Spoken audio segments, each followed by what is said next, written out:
So any discussion regarding this feeling-based prayer, this lost mode of prayer, sometimes seems a little more than academic until we can actually apply it in our lives or see it applied in our lives. It's in the late 1990s that I had the opportunity to do precisely that, when I saw the footage documenting the healing of a life-threatening condition within the body of a living woman using precisely the kinds of techniques that we're speaking about right now. For me, it was this kind of information that took this lost modality of prayer out of the realm of academics and into something that's very real that we can apply in our lives. I had the opportunity during that time to see some video footage of the healing of a 3-inch diameter bladder cancer inside the body of a woman who, by Western medical standards, had been diagnosed inoperable. She had gone, as a last resort, to a medicineless hospital in Beijing, China.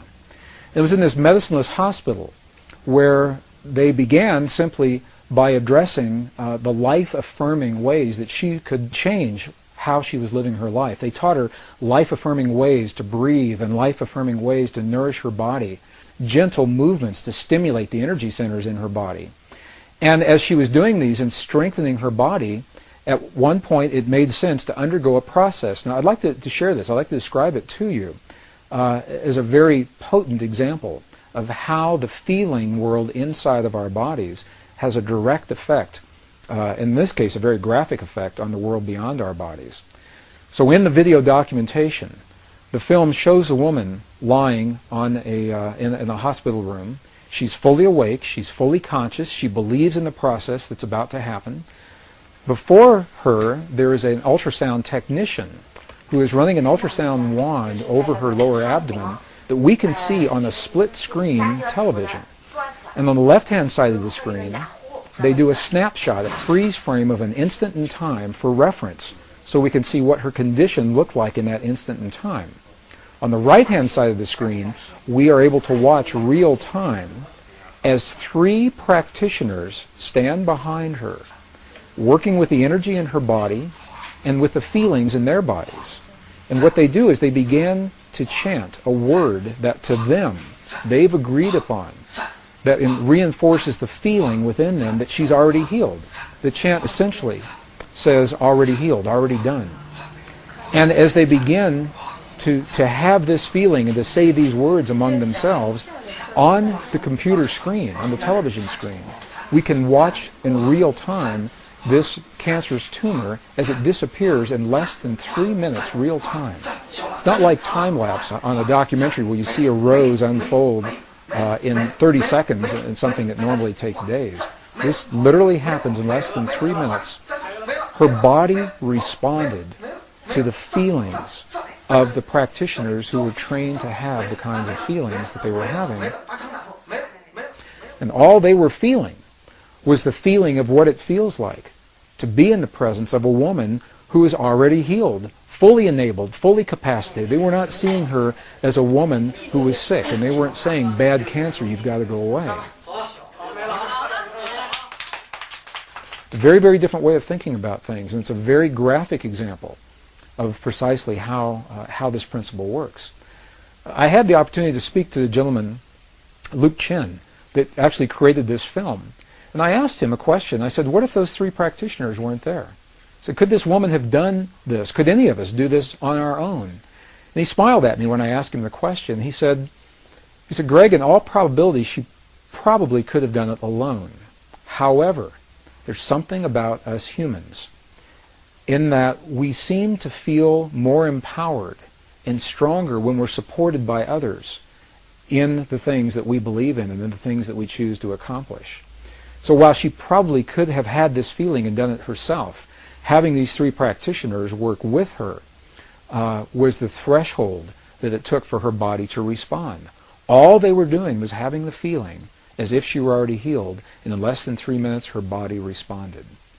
What Western physics now is beginning to tell us is that the same energy, the same field that led to the healing in this woman's body also leads to peace between nations. It's the same thing, different scale, same principle. And I've been involved in experiments where hundreds of thousands of people joined together through the World Wide Web. We were coordinated on the internet at a given hour of time, a window of time, when we were trained to feel the feelings of peace in our bodies during that time. And when we did that, statistically, what happened in events around the world, there were wartime events. There were bombings, aerial bombings in Iraq that were scheduled, that were reversed during the window of time when this prayer was happening. Crimes against people declined. Emergency hospital room visits declined. There was a computer research project at Princeton University that was able to document the field of consciousness on a global level while these prayers were going on, and they saw a little glitch, a glyph on the screen indicating that consciousness was responding to hundreds of thousands of people feeling the feeling of peace in the moment that it was occurring. And what this tells us is that the field we're working with is a measurable field. You can pick it up with equipment. It can be measured on the computer screen. This was part of the research project at Princeton University that was called the Global Consciousness Project. So the field is real. It's out there.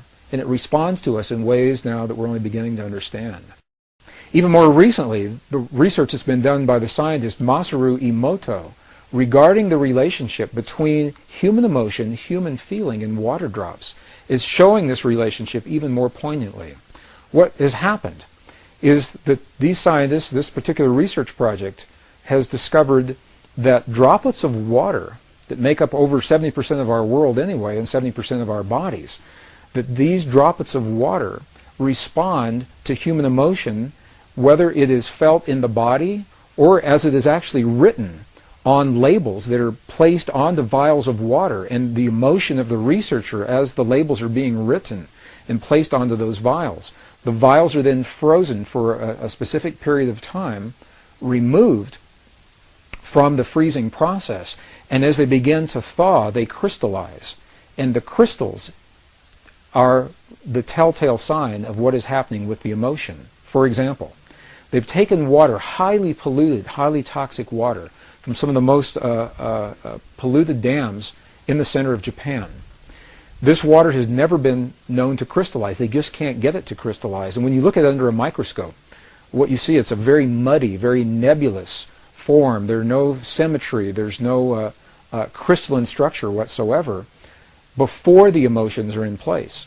After the emotions are there, for example, when 500 people pray over some of this most polluted water, the before image shows the water in its toxic state. The after image of the same water shows this water beautifully formed, beautifully clear, beautifully crystalline, perfectly symmetrical, purely from the result of human emotion interacting and human feeling interacting with this field of water.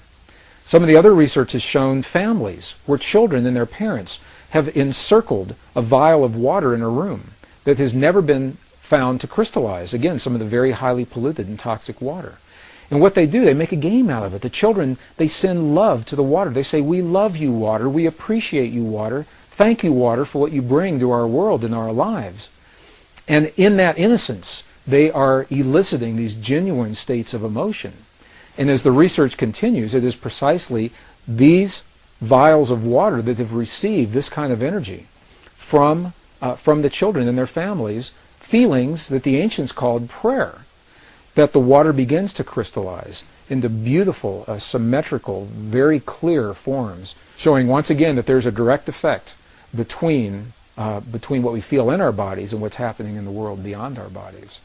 And it's a beautiful, beautiful, very poignant example of how each of us has an opportunity to participate, not to control and manipulate, but rather participate in the events of our world, the events of our lives, our families, our communities, and our bodies through the field that links all in creation.